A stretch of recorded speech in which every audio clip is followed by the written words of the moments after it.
दुनिया को शांति और मानवता का संदेश देने वाले तथागत भगवान बुद्ध, महर्षि वाल्मीकि जी, संत गुरु रविदास जी, संत कबीरदास जी, गुरु नानक देव जी, शिवाजी महाराज, ज्योतिबा फूले जी, सावित्रीबाई फूले जी, फातिमा शेख जी, साहू जी महाराज, पेरियार रामास्वामी नायकर जी, नारायण गुरु जी, डॉक्टर बाबा साहेब अम्बेडकर जी, माता रमाबाई जी एवं मान्यवर कांसीराम साहब सहित समाज के सभी महापुरुषों के चरणों में कोटि कोटि नमन करते हुए मंच पे आसीन पूर्व गृह निर्माण मंत्री जितेंद्र जी, खड़से जी, सभी नेतागण, स्वागतक अध्यक्ष मोहन मोरे जी, दयाभाव पाटिल जी, परवीन गायकवाड़ जी, अभय नगराले जी, राहुल कापसे जी और अन्य सभी माताओं, बहनों और साथियों, सभी को क्रांतिकारी जय भीम, विनम्र नमो बुद्धाय। अभी काफी उत्साहवर्धक, ज्ञानवर्धक और ऐतिहासिक बातें बड़े जोश और खरोश के साथ आपने जितेंद्र जी की सुनी। तो जहां जितेंद्र जी ने खत्म किया, मैं उससे आगे शुरू करता हूं।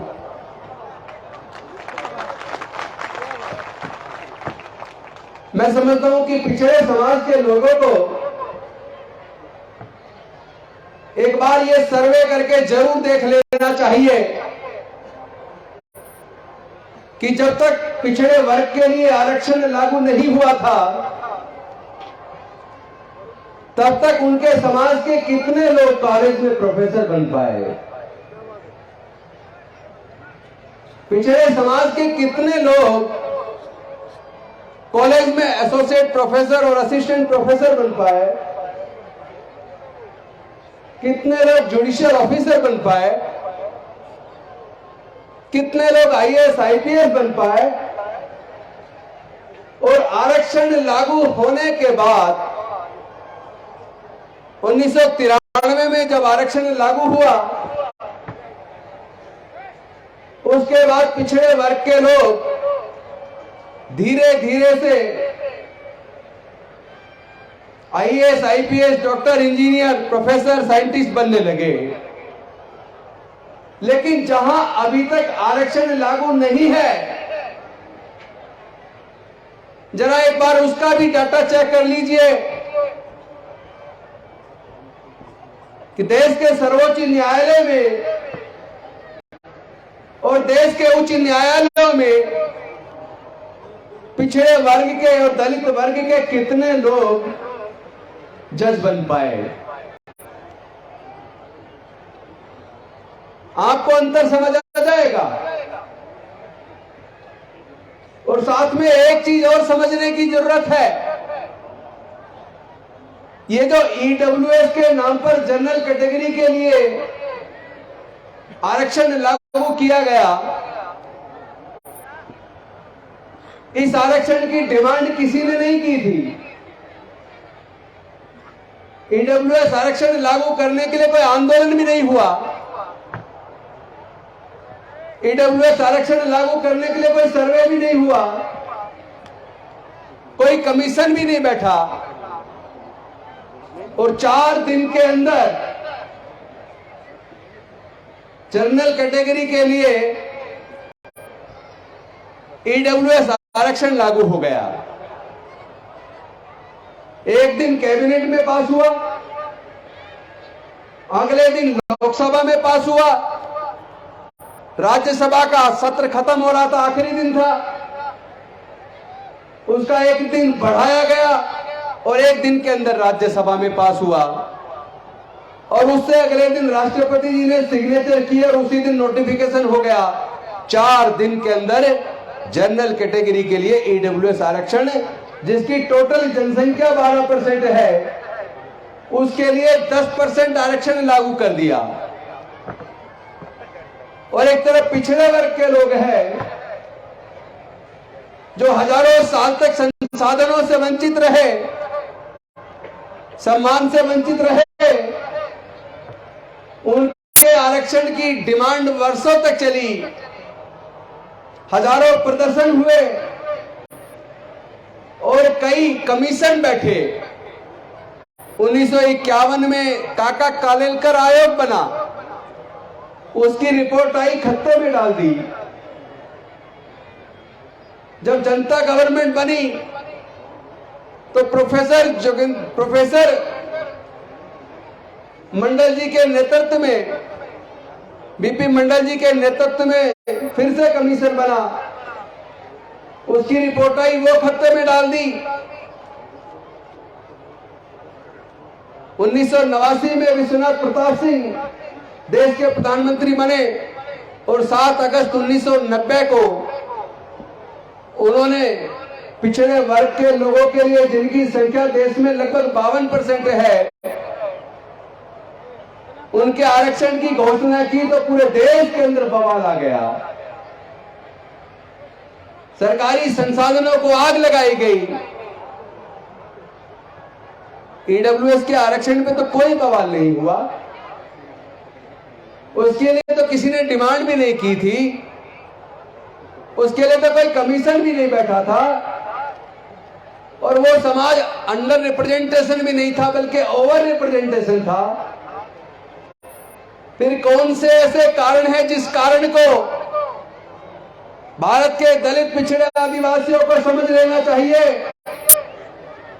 कि पिछड़े वर्ग के आरक्षण को लागू करने के लिए लंबे आंदोलन के बावजूद 43 साल लगे और 52% की जनसंख्या को 27% वो भी ढंग से लागू नहीं हो पाया। लेकिन जनरल कैटेगरी के 12% लोगों के लिए 10% आरक्षण बिना मांगे, बिना किसी सर्वे के, बिना किसी कमीशन के, बिना किसी आंदोलन के 4 दिन के अंदर लागू हो गया। इस बात से आपको अंतर समझ लेना चाहिए। ये लोग कितने साजिश करते हैं, इनकी एक साजिश में आज आप सबके सामने उजागर करना चाहता हूं। सरकार के पैसे पर, यानी जनता के पैसे से देश में बड़े बड़े इंजीनियरिंग कॉलेज, मेडिकल कॉलेज बनाए, मैनेजमेंट कॉलेज बनाए, और आज एक साजिश के तहत उन्हीं कॉलेजेस के अंदर पढ़ने का खर्चा इतना बढ़ा दिया कि अगर आपको अपने बच्चे को इंजीनियरिंग कराना हो तो 4 साल की इंजीनियरिंग के कोर्स को करने के लिए 10 लाख रुपया से ज्यादा रुपया चाहिए। क्या दलित पिछड़े आदिवासी के 98% लोग अपने एक बच्चे की इंजीनियरिंग का कोर्स कराने के लिए क्या 10 लाख से ज्यादा पैसा खर्च कर सकते हैं क्या? आखिर ये सरकारी खर्चे पर, जनता के पैसे पे इतने बड़े बड़े कॉलेज क्या केवल पैसे वाले लोगों के बच्चों के लिए बनाए थे? क्या ये हमारे लोगों को ये बात समझ में आएगी? आपके, यानी आपके जनता के पैसे पे ये कॉलेज का निर्माण हुआ और उसके बाद उनके पढ़ने का खर्च इतना बढ़ा दिया, जिनके पैसे से कॉलेज बने उन्हीं के बच्चे उन स्कूलों में, कॉलेज में ना जा पाए। कितनी बड़ी साजिश है। देश के अंदर जितने संस्थान बने, चाहे ओएनजीसी हो, चाहे पेट्रोलियम कंपनियां हो, चाहे बैंक हो, चाहे इंश्योरेंस कंपनियां हो, चाहे टीडीसी के होटल हो, जनता के पैसे से उनका निर्माण हुआ और उसके बाद साजिश के तहत उन्हीं कंपनियों को घाटे में दिखाकर औने पौने दाम पर अपने मित्र, दोस्त, पूंजीपतियों के हाथों बेच दिया। देश को बेचने वाले राष्ट्रभक्ति का सर्टिफिकेट बांटते हैं। गाय को अगर कोई मार दे, चाहे साबित भी ना हो किसने मारी, केवल संदेह मात्र पे जो लोगों की हत्या कर देते हैं। लेकिन जब दलितों की हत्या होती है तो चुप्पी साध लेते हैं। मैं आप सबसे पूछना चाहता हूं, क्या आपको ऐसी सामाजिक व्यवस्था की कोई जरूरत है जो हमारी बहन बेटियों की इज्जत लूटकर उनकी हत्या करती हो? क्या आपको ऐसी सामाजिक व्यवस्था की जरूरत है जो मूंछ रखने पर हमारे युवाओं की हत्या कर देती हो? क्या आपको ऐसी सामाजिक व्यवस्था की जरूरत है जो घड़ा छू लेने पर हमारे बच्चों की हत्या कर देती हो? क्या आपको ऐसी सामाजिक व्यवस्था की जरूरत है जो मंदिर प्रवेश करने पर, मूर्ति छू लेने पर हमारे बच्चों की हत्या कर देती हो?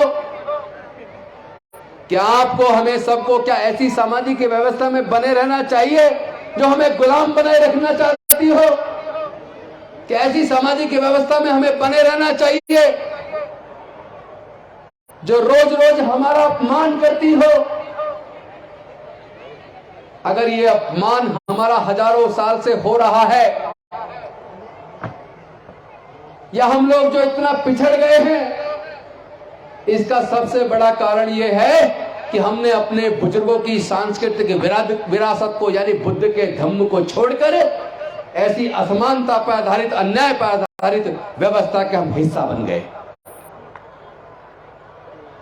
आपको तो गर्व करना चाहिए था कि वो बुद्ध का धम्म जो भारत से गया और पूरे दुनिया ने उसको स्वीकार करके तरक्की कर ली, और आप सबने अपने बुजुर्गों के उस धम्म को, बुद्ध के धम्म को छोड़कर जाति के ऊपर आधारित, छुआछूत पर आधारित, वर्ण व्यवस्था के ऊपर आधारित सामाजिक व्यवस्था को अपना लिया। अरे कैसे लोग हो जो अपने बुजुर्गों की सांस्कृतिक विरासत को छोड़कर, जिसको पूरे दुनिया ने स्वीकार करके तरक्की कर ली, और तुमने उसको त्याग कर जातिवाद पर आधारित, वर्णवाद पर आधारित, छुआछूत पर आधारित व्यवस्था को अपनाकर अपना बेड़ा गर्क कर लिया। कब तक इस सामाजिक व्यवस्था के हिस्सा बने रहोगे? कब तक बहन बेटियों की इज्जत लुटवाते रहोगे? तुम्हारा खून पानी बन गया है क्या? क्या तुम्हें तनिक भी शर्म नहीं आती? डॉक्टर बाबा साहेब अम्बेडकर की मेहनत को तुम लोग क्यों खराब कर रहे हो? अरे सोच के देखो, डॉक्टर बाबा साहेब अम्बेडकर जी ने अपने 4-4 बच्चों को गवा दिया, अपनी जवान पत्नी माता सावित्रीबाई फुले को गवा दिया। किसके लिए गवाया? हमारे और आपके सबके लिए गवाया। बाबा साहब ने सपना देखा था कि मैं इस जातिवाद और धर्म, ये वर्ण व्यवस्था पर आधारित व्यवस्था को त्याग कर अपने समाज को बौद्धमय बनाऊंगा, ताकि हमारे लोगों को इस उत्पीड़न से, इस जिल्लत भरी जिंदगी से छुटकारा मिल जाए। उन्होंने कहा था मी भारत बौद्धमय करी, लेकिन दीक्षा लेने के 1 महीने 22 दिन बाद वो महापरिनिर्वाण को प्राप्त हो गए, और बाबा साहब का वो सपना, बौद्धमय भारत बनाने का सपना रह गया। क्या हम डॉक्टर बाबा साहब अम्बेडकर की इतने निकम्मा व नाकारा औलाद हैं जो डॉक्टर बाबा साहब अम्बेडकर के सपने को पूरा न कर सके? क्या हम डॉक्टर बाबा साहब अम्बेडकर की कुर्बानी को, जिन्होंने 4-4 बच्चे और पत्नी माता रमाबाई को गवा दिया, उनकी कुर्बानी को बेकार कर देंगे? हम लड़ेंगे, हम लड़ेंगे अपनी बहन बेटियों की इज्जत के लिए, अपने आने वाले बच्चों के भविष्य के लिए, अपने समाज के मान सम्मान और स्वाभिमान के लिए हम लड़ेंगे। लेकिन इस लड़ाई में अगर कोई चीज बाधा है तो वो समाज के अंदर जो बिखराव है, जो जाति और वर्ण में हम लोग बटे हुए हैं। हम सब लोग कहते हैं कि जाति की वजह से हमारे साथ जातिगत उत्पीड़न होता है। अगर जाति की वजह से जातिगत उत्पीड़न होता है तो जब तक आप जातियों में बने रहोगे, क्या तब तक तुम्हें जातिगत उत्पीड़न से छुटकारा मिल जाएगा क्या? ईमानदारी से बताइए, क्या उत्पीड़न से छुटकारा मिल जाएगा क्या? आप लोग की चुप्पी सवाल पैदा करती है। मैं आपसे पूछना चाहता हूं, जो लोग डॉक्टर बाबा साहब अम्बेडकर के सपने को पूरा करना चाहते हैं, वो लोग अपने उस जगह बैठे हुए दोनों हाथ एक बार पूरी तरीके से खड़े कर लें। जो अपने बच्चों को अंधकार से निकालकर प्रकाश की तरफ ले जाना चाहते हैं, वो दोनों हाथ खड़े कर लें। जो बहन बेटे की इज्जत के लिए, अपने युवाओं के स्वाभिमान के लिए, अपने समाज के सम्मान के लिए, अपने आत्मबल को बढ़ाना चाहते हैं, अपने समाज की इज्जत आबरू के लिए एकजुट होना चाहते हैं, जातियों को तोड़ना चाहते हैं, बुद्ध के दम में दीक्षित होना चाहते हैं, वो लोग अपने हाथ खड़े कर लें। जय भीम, जय भीम, जय भीम। ये लड़ाई हमें लड़नी होगी और ये लड़ाई चुप रहने से नहीं होगी। ये खामोश मिजाजी तुम्हें जीने नहीं देगी। इस दौर में कर जीना है तो कोहराम मचा दो। इस लड़ाई को लड़े बिना छुटकारा मिलने वाला नहीं है। अगर बिल्ली को देखकर कबूतर आंख मीचले तो मुझे बताइए, क्या कबूतर की जान बच जाएगी? कबूतर की जान नहीं बचेगी, उसको उड़ना होगा। तो जिस सामाजिक व्यवस्था में जात है, छुआछूत है, वर्ण है, बंटवारा है, अन्याय है, शोषण है, उत्पीड़न है, उस सामाजिक व्यवस्था में बने रहोगे तो कभी भी तुम्हें छुटकारा मिलने वाला नहीं है। उससे छुटकारा का तो एक ही रास्ता है, जाति तोड़ो, समाज जोड़ो। जाति छोड़ो, समाज जोड़ो। इन जातियों को छोड़ना होगा, जातियों को तोड़ना होगा और समाज को जोड़ना होगा। जब तक हम जातियों को नहीं तोड़ेंगे तब तक छुटकारा मिलने वाला नहीं है। हम लोग किन्वट के अंदर 12वीं जागतिक बौद्ध धम्म परिषद मना रहे। इस आयोजन के अवसर पे कम से कम एक बात का तो संकल्प कर लो कि अब हम लोग जातियों को हर कीमत पर तोड़ेंगे, आपस में रोटी बेटी का रिश्ता करेंगे। क्या आप लोग तैयार हैं? आप लोग तैयार हैं या नहीं है? तैयार हैं? तैयार नहीं होंगे तो गुलामी से कभी छुटकारा मिलने वाला नहीं है। याद रखना, जो डॉक्टर बाबा साहब अम्बेडकर देकर गए थे, बड़ी ताक, तपस्या और बलिदान से देकर गए थे, उसमें से 70% तो इन सरकारों ने छीन लिया, 30% बचा हुआ है। अगर आप लोग इसी तरह जातियों में बटे रहे, एकजुट नहीं हुए, अगर आप लोग वोट बैंक बने रहे, अगर अपने सम्मान और स्वाभिमान के लिए एकजुट नहीं हुए, तो ये 30% आने वाले 10 से 15 सालों में छीन जाएगा। क्योंकि जो हमारा थोड़ा बहुत तरक्की हुई है, ये बाबा साहब के दिए हुए रिजर्वेशन की वजह से हुई है। उन्होंने पढ़ाई के क्षेत्र में रिजर्वेशन दिया तो हम पढ़ लिख गए। उन्होंने नौकरी के क्षेत्र में रिजर्वेशन दिया तो हम लोग नौकरी में थोड़ा पैसा कमाया। उन्होंने राजनीति में रिजर्वेशन दिया तो हम MP, MLA और मंत्री बन गए। हम ये भूल गए, हम जो कुछ भी बन पाए हैं वो केवल और केवल डॉक्टर बाबा साहब अम्बेडकर के त्याग, तपस्या और कुर्बानी और बलिदान की वजह से बन पाए हैं। लेकिन उनके उस बलिदान को हम लोगों ने खराब कर दिया। हमारी आंखों के सामने हमारे रहते हुए उन्होंने पढ़ाई का खर्चा इतना महंगा कर दिया कि हमारे बच्चों से उन्होंने पढ़ाई को छीन लिया। अब हमारे बच्चे हायर एजुकेशन में पढ़ नहीं पाएंगे क्योंकि हमारे पेरेंट्स के पास इतना पैसा नहीं है कि वो अपने बच्चों के हायर एजुकेशन का खर्चा उठा पाए। और देश के सरकारी संस्थानों को उन्होंने एक एक करके बेच दिया। जो संस्थान बिक गया वहां आपका रिजर्वेशन खत्म हो गया, यानी कि आपकी नौकरी भी गई और आपकी पढ़ाई भी गई और आप लोग केवल वोट बैंक बने रहे। कभी A का वोट बैंक, कभी B का वोट बैंक, कभी C का वोट बैंक। आप लोगों ने अपनी वोट की कीमत को नहीं समझा।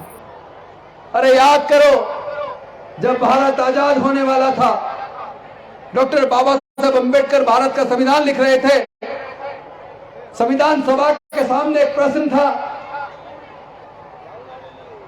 कि भारत आजाद होने वाला है, हम अपनी सरकार चुनेंगे तो वोट देने का अधिकार किस किस को मिलना चाहिए। ज्यादातर संविधान सभा के सदस्य यह चाहते थे कि वोट का अधिकार केवल इनकम टैक्स पे करने वाले लोगों को, बड़े जमींदारों को और केवल ग्रेजुएट को मिलना चाहिए। डॉक्टर बाबा साहेब अम्बेडकर जी ने सोचा कि संविधान सभा के सदस्य हमारे देश के 90% लोगों को, देश के दलित, पिछड़े, आदिवासी और महिलाओं को वोट का अधिकार नहीं देना चाहते, क्योंकि देश में दलितों, पिछड़ों, आदिवासियों और महिलाओं को तो पढ़ने का अधिकार ही नहीं था। इसलिए हमारे लोग ग्रेजुएट नहीं बन पाए, यानी उनको तो वोट का अधिकार मिलना नहीं था। उनको संपत्ति और व्यापार का भी अधिकार नहीं था, इसलिए वो व्यापारी नहीं बन पाए, तो इनकम टैक्स पेई भी नहीं बन पाए, जमींदार भी नहीं बन पाए। इसका मतलब हमारे लोगों को वोट का अधिकार नहीं मिलना था। लेकिन डॉक्टर बाबा साहब अम्बेडकर संविधान सभा के सामने अड़ गए और उन्होंने अपने बुद्धि और विवेक से, अपनी काबिलियत से, अपने आर्ग्यूमेंट से संविधान सभा को इस बात को मानने के लिए मजबूर कर दिया कि भारत में रहने वाले सभी लोगों को वोट का अधिकार मिलेगा और सबके वोट की कीमत बराबर होगी। लेकिन हम लोगों ने अपनी वोट की कीमत को समझा नहीं। शराब की बोतल में 1000-2000 रुपए में 10-5 किलो अनाज में अपने वोट को बेच दिया, और जिन लोगों ने, जिन पूंजीपतियों के पैसे से हमारी वोट को खरीदा, उन्हीं पूंजीपतियों के हाथों पूरे देश को और हमारे बच्चों के भविष्य को बेच दिया। लेकिन हमारी आंखें अभी भी नहीं खुल रही, हम अभी भी वोट बैंक बने हुए हैं। थोड़े से अनाज में वोट बेच रहे हैं, शराब की बोतल में 1000-2000 रुपए में वोट बेच रहे हैं। ये वोट बैंक बनना बंद करो मेरे दोस्तों। अपनी ताकत, वोट की ताकत को पहचानो। मान्यवर कांशीराम कहते थे, जिसकी जितनी संख्या भारी उसकी इतनी हिस्सेदारी। लेकिन एक बच्ची वहां वर्धा में बोल रही थी, आजकल तो जिसकी जितनी थैली भारी उसकी उतनी हिस्सेदारी। वो बच्ची सही कह रही थी। अब आप सोच लो, क्या केवल पैसे वाले लोगों के हाथ में सत्ता और संसाधन होना चाहिए? क्या केवल उन्हीं के बच्चों का अफसर बनना चाहिए? क्या आपके बच्चों का अफसर नहीं बनना चाहिए? बनना चाहिए कि नहीं बनना चाहिए? बनना चाहिए। कैसे बनेंगे? बनेंगे कैसे? उसके लिए जो हायर एजुकेशन चाहिए, उस हायर एजुकेशन के खर्चे को सरकारों ने एक साजिश के तहत इतना ज्यादा बढ़ा दिया कि आपके बच्चे अब हायर एजुकेशन ले ही नहीं पाएंगे। और जब वो हायर एजुकेशन ले ही नहीं पाएंगे तो फिर वो अफसर कहां से बनेंगे? आपके बच्चों का भविष्य अंधकार की तरफ जा रहा है। मुझे डॉक्टर बाबा साहेब अम्बेडकर जी का 25 नवंबर 1949 को जो संविधान सभा के सामने उन्होंने भाषण दिया था, उस भाषण में उन्होंने इस बात पे चिंता जताई थी कि भारत आजाद बने रहेगा फ्यूचर में या नहीं, हमारे लोगों की आजादी बची रहेगी या फिर से गुलाम तो नहीं हो जाएंगे। इस बात को लेकर उन्होंने 2 चिंताएं जाहिर की। उन्होंने कहा, मेरी पहली चिंता तो यह है, जिस दिन भारत के लोग देश से ऊपर धर्म को मानने लगेंगे, उस दिन भारत अपनी आजादी खो देगा। और दूसरी चिंता यह थी उनकी, जिस दिन भारत के लोग किसी नेता के सामने इतने अंतभक्त हो जाएंगे, इतने अंधे हो जाएंगे कि उस नेता के को इतना मुक्त कर देंगे, वो तानाशाह होकर उसी जनता के सारे हक अधिकार छीनकर देश को बेच दे, और तब भी वो चुप्पी साधे रहेंगे। उस दिन भारत फिर से गुलाम हो जाएगा, भारत के लोग फिर से अपनी आजादी खो देंगे। और आज वो स्थिति आ चुकी है। डॉक्टर बाबा साहब अम्बेडकर की वो दोनों चिंताएं सही साबित हुई। एक तरफ भारत में आजकल बहुत सारे लोग धर्म को देश से ऊपर मानने लगे हैं, और एक नेता के प्रति इतने अंधभक्त हो गए कि उस नेता ने देश के सारे संसाधनों को बेच दिया, और लोग चुप हैं। यानी कि देश फिर से गुलामी की तरफ बढ़ चला है। अगर देश को फिर से गुलाम होने से बचाना चाहते हो, अगर आप नहीं चाहते आपके बच्चे फिर से गुलाम हो जाए, तो जाति छोड़ो समाज जोड़ो की परिकल्पना के साथ डॉक्टर बाबा साहब अम्बेडकर को जो सपना था भारत को बौद्ध में बनाने का, उसको साकार करो। अपने पूर्वजों की सांस्कृतिक विरासत में, बुद्ध के धम्म में वापस आओ और अपनी वोट की कीमत को पहचानो। ऐसे लोगों को सत्ता से बाहर का रास्ता दिखाओ जो लोग देश को बेच रहे हैं, जो आपके बच्चों के भविष्य को अंधकार में डाल रहे हैं, जो आपके हक अधिकार को छीन रहे हैं, जो आपके स्वाभिमान को कुचल रहे हैं, जो आए दिन जाति और धर्म के नाम पर उन्माद करने वाले लोगों को बढ़ावा देते हैं। और ऐसे नकली साधु संत जो रोज रोज लोगों की गर्दन काटने पर इनाम घोषित करते हैं, ऐसे लोगों को मुकदमा बनाकर जेल में डालने का काम नहीं करते। ऐसी सरकारों को सत्ता से बाहर फेंकने का समय आ गया है, क्योंकि संविधान के खिलाफ ये सरकारें काम कर रही हैं। अरे जो सरकारें लोगों के पढ़ाई का खर्चा ना उठा पाए, जो सरकारें लोगों को इलाज का खर्चा ना उठा पाए, ऐसी सरकारों को तो वैसे भी सत्ता में बने रहने का कोई हक नहीं है। ऐसी सरकारों को हम नेस्तनाबूद कर देंगे। अब समय आ गया है, अपनी ताकत को पहचानो, समाज को एकजुट करो और अन्याय के खिलाफ आवाज बुलंद करो। किसी के भी साथ अन्याय हो, जुर्म हो, उसकी जाति और धर्म मत देखना। कमजोर के साथ खड़े होने वाला ही मजबूत होता है। और कमजोरों की संख्या इतनी ज्यादा, जिस दिन सारे कमजोर एक साथ मिलकर खड़े हो गए, ताकतवर बन जाएंगे। किसी की हिम्मत नहीं है जो हमारी बहन बेटी की तरफ आंख उठा के देख ले। फिर किसी की हिम्मत नहीं है जो कोई हमारे स्वाभिमान को ललकार सके। बस मंत्र एक है, जाति छोड़ो, समाज जोड़ो, एकजुट हो जाओ और अपने बुजुर्गों की सांस्कृतिक विरासत में, बुद्ध के धम्म में वापस आओ।